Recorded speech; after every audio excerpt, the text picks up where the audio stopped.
Assalamualaikum warahmatullahi wabarakatuh. Pada kesempatan kali ini, kami akan mempresentasikan mengenai tugas agenda 1, analisis isu global. Kami dari Angkatan 3, kelompok 1A. Kelompok kami terdiri dari 5 anggota.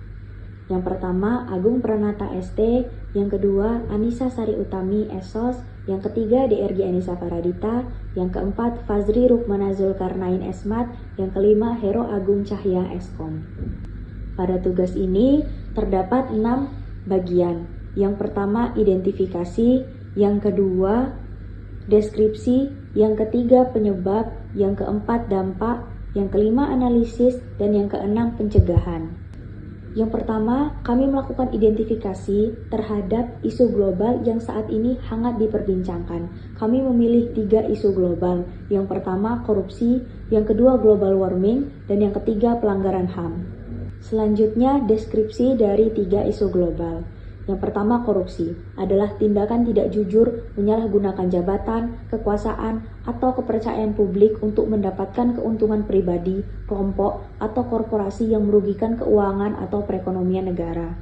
Yang kedua, global warming adalah kenaikan suhu rata-rata bumi akibat peningkatan gas rumah kaca dari aktivitas manusia.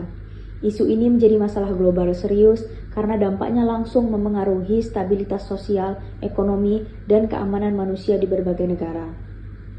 Yang ketiga, pelanggaran HAM adalah setiap perbuatan atau kelalaian, baik disengaja maupun tidak, oleh seseorang, kelompok, atau aparat negara yang melawan hukum, mengurangi, menghalangi, membatasi, atau mencabut hak asasi seseorang atau kelompok yang dijamin oleh undang-undang.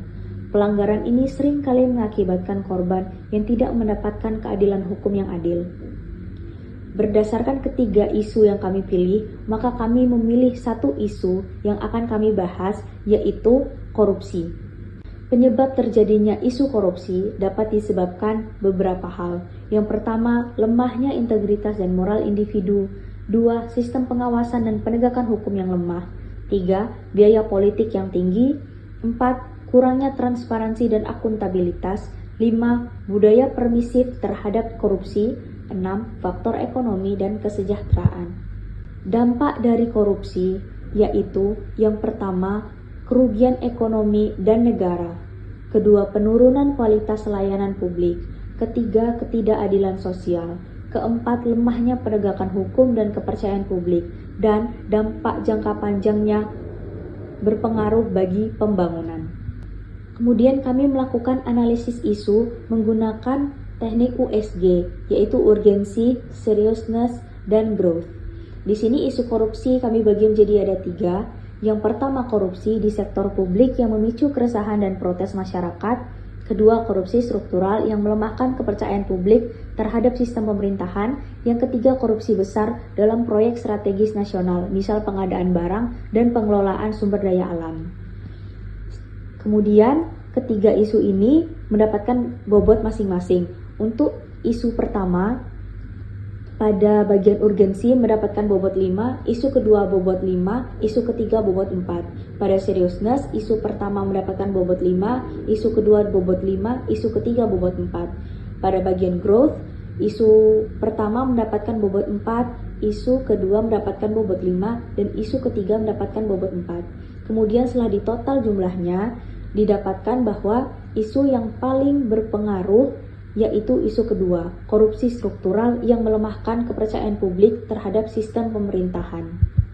Kemudian kami melakukan analisis isu menggunakan diagram fishbone. Di sini berguna untuk menganalisis apa sebab dan akibat dari suatu isu.